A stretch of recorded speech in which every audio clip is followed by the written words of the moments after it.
Boa tarde, crianças. Tudo bem com vocês? Hoje é terça-feira, dia 4 de maio de 2021. Vamos retomar as nossas atividades semanais? Bem, estou aqui para dar as orientações para vocês a respeito da nossa aula de hoje. Então, vamos olhar a nossa rotina para que a gente consiga aí definir o que nós trabalharemos, tá bom? Então, nós temos aí hoje, terça-feira, 4/5, né? Vamos trabalhar. Qual é a nossa atividade permanente? A nossa atividade permanente, né? A leitura da agenda do dia, que nós já estamos fazendo. Vamos olhar o nosso calendário. Eu farei, olha, leitura pela professora, Dia do Trabalho.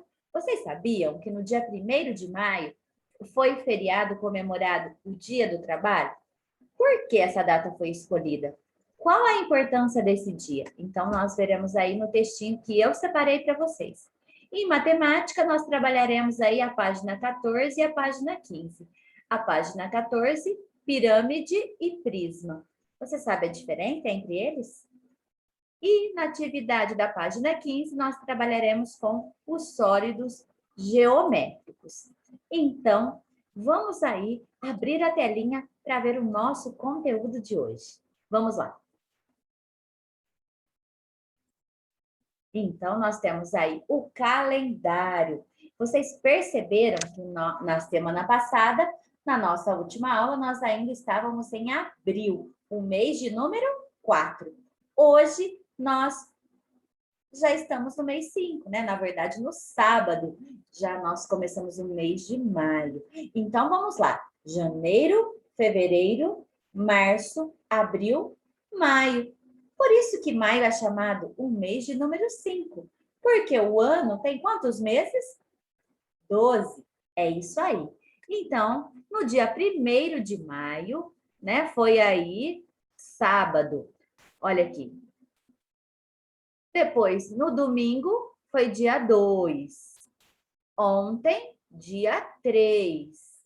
E hoje, terça-feira, dia 4 de maio, tá? Quantos dias tem o mês de maio? O mês de maio tem 31 dias. Começou no sábado, dia 1º, e termina na segunda-feira, dia 31. Tá certo? Então, vamos, né, aí na sequência. Então, como eu disse para vocês, a leitura de hoje será feita sobre o dia 1º de maio, o Dia do Trabalho. Vamos ver por que essa data foi escolhida e por que ela é tão importante. Então, acompanhe comigo aí. Dia do Trabalho é comemorado anualmente no dia 1º de maio. Esta data representa o momento que os empregados e as empresas têm para refletir sobre as legislações trabalhistas, normas e demais regras de trabalho. Nesta data também é homenageada a luta dos trabalhadores que reivindicaram por melhores condições trabalhistas. Graças à coragem e persistência desses trabalhadores, os direitos e benefícios atuais que usufruímos foram conquistados.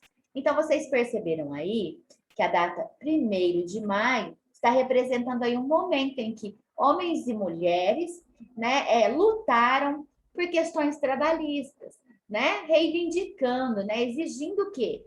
Melhores condições de trabalho, um salário mais justo, direito às férias, né? Então, foram pessoas aí que se dedicaram com coragem, aí foram perseverantes para buscar esses direitos, tá? Os benefícios aí de um fundo de garantia. Depois você conversa aí em casa com algum adulto a respeito desses direitos trabalhistas, tá bom? Vamos para o nosso textinho. Dia do Trabalho. A data internacional surgiu após protestos e mortes de operários. O Dia Mundial do Trabalho foi criado em 1889 por um congresso socialista realizado em Paris. A data foi escolhida em homenagem à greve geral, que aconteceu em 1º de maio de 1886, em Chicago, o principal centro dos Estados Unidos naquela época. Milhares de trabalhadores foram às ruas para protestar contra as condições de trabalho desumanas a que eram submetidos e exigir a redução da jornada de trabalho de 13 para 8 horas diárias. Naquele dia, manifestações, passeatas, piquetes e discursos movimentaram a cidade. Mas a repressão ao movimento foi dura. Houve prisões, feridos e até mesmo mortos nos confrontos entre os operários e a polícia. Em memória dos mártires de Chicago, das reivindicações operárias que nesta cidade se desenvolveram em 1886 e por tudo o que esse dia significou na luta dos trabalhadores pelos seus direitos, servindo de exemplo para o mundo todo. O dia 1º de maio foi instituído como o Dia Mundial do Trabalho. Então, esse texto tem uma fonte aí, ele foi retirado, né, do IBGE, Ministério do Trabalho.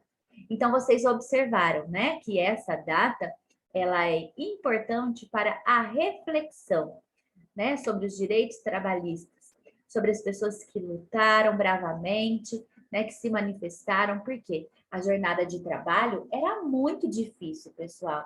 As pessoas trabalhavam aí em torno de 13 horas por dia. Imagine, num dia nós temos 24 horas. Né? Então, nós temos que trabalhar, nós temos que ter um momento de lazer, de descanso. Eles trabalhavam 13 horas por dia. Era muita coisa. Então, as condições eram consideradas desumanas, né? Um intervalo muito pequeno para o almoço, né? Ou para o lanche, talvez nem tivessem horário para lanche, né? Devido ao fato de terem que trabalhar demais. Então, essas pessoas aí se manifestaram, né? Contra essa atitude desumana. E aí, houveram muitos confrontos, né? A polícia aí entrou na questão, e muitas pessoas foram presas, outras foram feridas, né? E outras até mortas. Então, por isso, dia 1º de maio ficou instituído como o Dia Mundial do Trabalho. Espero que vocês tenham gostado da leitura, tá? Aí nós vamos para a atividade de português. O que nós teremos para português hoje? A produção de uma história em quadrinhos. Então, vocês coloquem aí o nome da nossa escola, a data de hoje, a turma e o seu nome. Não é necessário, então, fazer o cabeçalho, mas se a sua folhinha foi sem essa parte aqui, então você faz o cabeçalho normalmente, tá? Sem problema algum. Então, vamos lá. Nós temos aí 1, 2, 3, 4, 5 quadrinhos. Tá? Então, você tem que elaborar um diálogo entre 2 personagens. Como é que eu faço isso, professora? Observando como é que se inicia a conversa, tá? E observando também, né, o que essas personagens estão fazendo, tá? O que está acontecendo nesse quadrinho. Então, observe aqui, olha. A garota chega e diz assim: Oi, Marcos, o que você está lendo? Primeiramente, você tem que observar que está faltando a pontuação, tá? Então, você vai aqui pontuar. Ela diz, oi, Marcos. Então, aqui nós temos uma vírgula. O que você está fazendo? O que você está lendo? Desculpem. Então, é um pontinho de interrogação, o pontinho da pergunta, tá? Então, ela fez um questionamento aqui para o garoto. Então, você pode dar um nome a essa garota, assim como ela já chamou o menino pelo nome, você pode, aqui, dentro desse balão, né, dar um nome para essa garota e responder, tá? Se ela pergunta o que ele está lendo, então é importante que ele responda. Olha, a gente observa que ele está com um livro. Que tipo de livro será esse? Que história será essa? Tá? Então, você vai responder aqui como se você fosse o garoto, tá? Aí, na sequência, a gente observa, né? Que ela faz mais algum comentário, ela diz alguma coisa para ele e ele novamente conversa aí com ela. Então, eles estão aí mantendo um diálogo. Na sequência, ela diz mais alguma coisa. Olha, observa aí, gente, a expressão, né, facial dessas personagens. Então, observa aqui que ele está rindo bastante, né? Aqui ela faz um ar de riso e ele continua aí feliz. Ela faz uma nova observação, um novo comentário. E ele aqui, olha, ele está, né, bem eufórico nessa conversa. Então, pense aí no que esse garoto pode estar dizendo para ela. E então, tudo indica que ele está gostando muito dessa leitura. Pela expressão facial, né, de todos os quadrinhos aí, nós podemos observar que o Marcos está gostando da leitura. Tanto é que no último quadrinho ela diz assim: quando terminar de ler, você me empresta? Ela fez mais uma pergunta. Então é importante que a gente coloque o pontinho de interrogação, tá bom? E aí, olha só, ele gostando tanto, ele voltou aí para sua leitura, até se deitou, né, com o livro em mãos, e aí ele responde para ela essa pergunta aí que ela acabou de fazer, tá? Então, quando você terminar de elaborar, faça um colorido bem bonito nessa história em quadrinhos, fotografe de um modo que eu consiga enxergar e me envie a atividade. Por favor, eu estou muito curiosa para saber como é que ficará a sua história em quadrinhos, tá bom? Depois, então, nós vamos para a atividade de matemática, né? Envolve aí as páginas 14 e 15 do EMAI, tá bom? Então, o que nós temos aí? Deixa eu achar aqui a atividade do EMAI para vocês, no nosso, na nossa telinha. Então, deixa eu encontrar aqui. Então, nós temos aí atividade 2.2, que é a atividade da página 14, tá?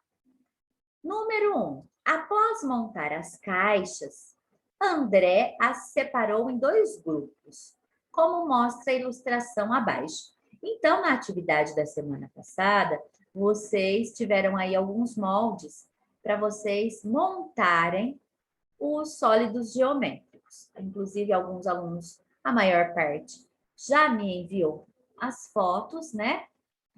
Alguns ainda estou no aguardo, mas com relação a esses sólidos geométricos, que nós vemos que são figuras espaciais, né? São sólidos, perdão, em 3D, né? Tem altura, largura e profundidade, diferente das figuras planas, né? Que ficam aí no espaço, no papel apenas, né? Então, vocês montaram aí algumas figuras, tá? Agora diz o seguinte na atividade, que o André montou várias figuras e separou essas figuras em 2 grupos. Então, ele separou no grupo de pirâmides, vamos ampliar aí, no grupo de pirâmides e um outro grupo de prismas. Então, observem aí as 4 pirâmides, né? Elas vão ter algumas semelhanças, tá? Elas têm características comuns. Porém, elas se diferenciam do grupo de prismas, não é mesmo? Elas são diferentes, tá? Então, observa aqui, né? As pirâmides, elas são pontudas. Olha, todas elas têm uma ponta. Olha aqui, os segmentos de reta, eles vão se unir num único vértice, que é essa pontinha aqui, olha. É o que forma a ponta. Observe aqui que os lados das pirâmides são em forma de triângulo. Olha, esse aqui é um triângulo, aqui outro triângulo, aqui outro tipo e aqui outro tipo, tá? Os triângulos, eles têm 3 lados. Então, cada lado da pirâmide é formado, né, por face triangular, tá? Ou seja, em forma de triângulo. Né? Então, elas têm apenas uma base. Observe aqui que a base, né, pode ter 5 lados, 4 lados, 3 lados.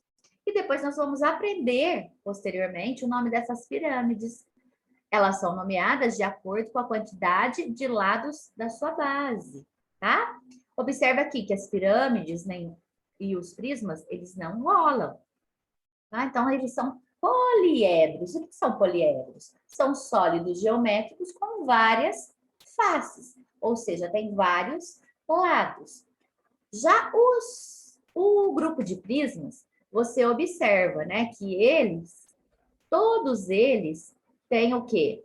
Faces laterais em forma de retângulo, tá? E eles têm 2 bases idênticas, enquanto a pirâmide tem apenas uma base, tá? Todas as pirâmides têm apenas uma base, e aí ela tem várias faces em forma de triângulo, enquanto que os prismas, eles têm faces laterais, ou seja, os seus lados têm forma de retângulo, e eles têm 2 bases, tá? Então, eu vou mostrar um videozinho para vocês que vai explicar um pouquinho sobre isso, tá? Mas eu gostaria que vocês prestassem muita atenção quando vocês forem fazer o exercício, tá? A atividade proposta. O vídeo eu vou mostrar para que vocês realmente entendam um pouquinho mais sobre essas diferenças, tá? Entre pirâmides e prismas. Então, vamos assistir, tá? Se vocês tiverem dificuldade para ouvir o vídeo, na descrição desse vídeo aqui, que eu estou fazendo para vocês, eu vou deixar o link, tá? Se vocês quiserem acessar novamente o vídeo para ouvirem um pouco melhor.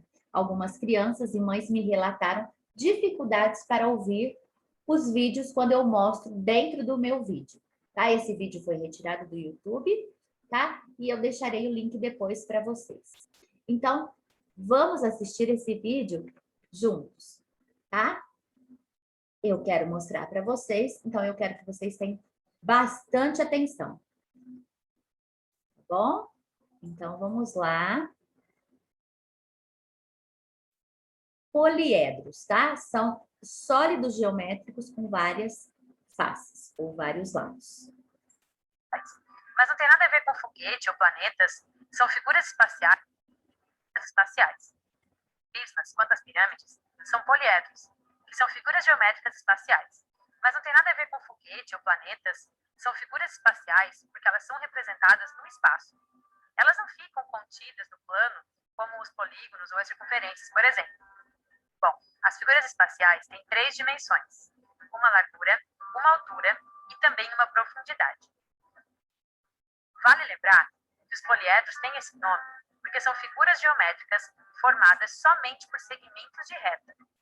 Ou seja, não pode ter nenhuma linha curva ali no meio, só retinhas mesmo. Então, esse cara aqui, que tem essa linha curva aqui, não é um poliedro. Mas presta atenção, mesmo não sendo um poliedro, ele é sim uma figura geométrica espacial, porque ele tem 3 dimensões, ok? Bom, mas então quais figuras são poliedros? Olha aqui alguns exemplos.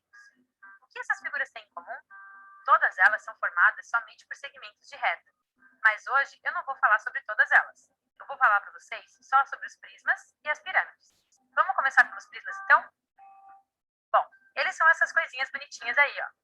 A característica principal dos prismas é que eles têm 2 bases iguais, que podem ser formadas por qualquer polígono. Nesse caso, eu coloquei para vocês o exemplo de um pentágono, um triângulo, um hexágono e um quadrado. Mas as bases podem ser qualquer polígono, desde que o de cima e o de baixo sejam iguais e paralelos, ok? Essas duas bases são ligadas por segmentos de reta. E esses segmentos que ligam as bases formam retângulos. Então, anota aí outra característica importante dos prismas. Todas as suas faces laterais são formadas por retângulos, como vocês podem ver aí no desenho. Mas eu estou falando aqui de base, de face, e você pode estar se perguntando, mas o que são essas coisas? Então, eu vou mostrar para vocês os elementos de um prisma. Todas as linhas que formam um prisma são chamadas de arestas. O encontro dessas arestas, que são esses pontinhos aqui, que algumas pessoas chamam de quina, são os vértices. Todas as suas partes planas são as faces. Cuidado para não se confundir. Os polígonos que ficam aqui em cima e aqui embaixo também são faces do prisma. Só que elas são diferentes das outras faces, então elas têm um nome especial. Elas são chamadas de bases, ok? Que é para diferenciar essas duas faces das outras. As outras são chamadas de faces laterais. Bom, agora eu vou mostrar para vocês as pirâmides, que são essas figurinhas aí, ó, já bastante conhecidas por todos nós.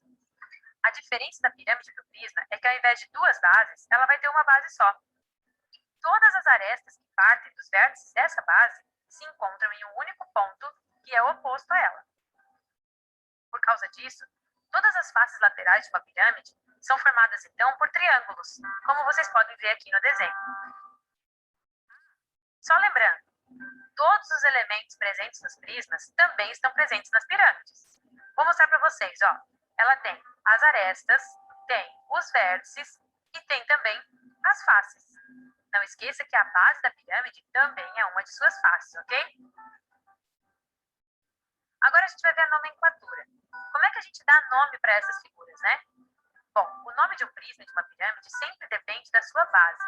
Por exemplo, se a base for um quadrado, a gente chama de prisma de base quadrada ou pirâmide de base quadrada. Se a base for um pentágono, a gente chama de prisma de base pentagonal ou pirâmide de base pentagonal. Se for um hexágono, por exemplo, a gente chama de prisma ou pirâmide de base hexagonal. E assim funciona para qualquer polígono que seja a base do nosso prisma ou da pirâmide. O nome sempre vai depender da quantidade de lados do polígono da base.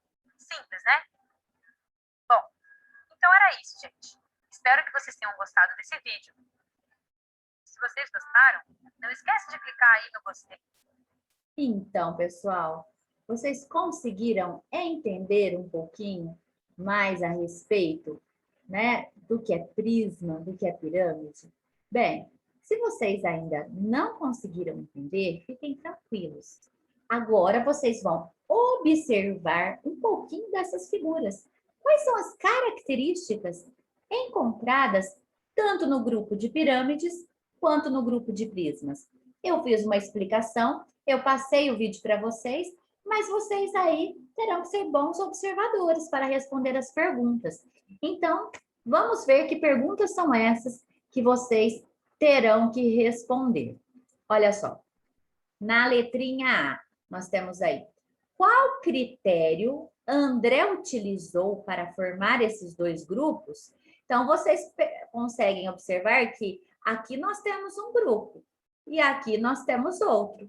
Então, que critério é esse? Né? O que ele utilizou? Separou um grupo, o grupo 1 é o quê? O grupo 2 é o quê? Tá? B, quais as características comuns das figuras do grupo de pirâmides? Então, vocês vão observar o que elas têm em comum. Na minha explicação, eu dei aí vários exemplos, né? O que elas têm em comum com relação às faces laterais, né? Com relação à ponta, né? Com relação à base. Então, vocês vão descrever aí para mim o que elas têm em comum. Depois, letrinha C. E das figuras do grupo de prismas? Então, vamos observar aqui. O que o grupo de prismas tem em comum? Tá? E vão escrever na letrinha C. Depois, vocês vão para a próxima página, atividade 2.3. Escreva ao lado de cada figura o nome de um ou mais objetos que têm os formatos abaixo. Então, vocês vão observar, tá? Que nós temos várias figuras, tá? Então, nós temos aqui um paralelepípedo. Quais os objetos que você conhece com esse formato? Então, vocês vão escrever que objeto é esse aqui. Depois, nós temos a pirâmide de base quadrada. Então, observe, olha, a base dela em formato de quadrado. Porém, as faces, como eu disse, todas as pirâmides têm faces triangulares, os lados, né? É uma pirâmide de base quadrada. O que você conhece que se parece com a pirâmide? Depois, nós temos o cone, né? A base do cone é uma base circular, né? O cone, ele não é um poliedro, mas ele é um sólido geométrico, tá? Os poliedros, né, não tem superfície curva, já o cone tem, né? Mas, independente disso, o que você conhece que se parece com um cone? Depois, a esfera, pensa aí. Nossa, quase que eu chutei. Tem um objeto que os meninos amam, algumas meninas também, amam brincar, né? E tem o formato esférico. O que tem, qual o objeto que você conhece em forma de esfera? E depois, o cilindro. Observa aí que o cilindro tem duas bases, né? As bases são circulares, mas ele também tem a superfície curva, né? Então, olha só, quando eu pego, por exemplo, essa caneta, né? Ela tem um formato esférico, né? Olha, ela tem a superfície circular, né? E ela tem aí as duas bases. Mas, além da caneta, qual outro objeto que você conhece que tem o formato de um cilindro? Tá? Então, são essas as atividades previstas para hoje. Faça tudo com muita atenção. Não esqueça de fotografar e me enviar as atividades, tá bom? Um grande beijo, fiquem com Deus e até a próxima aula.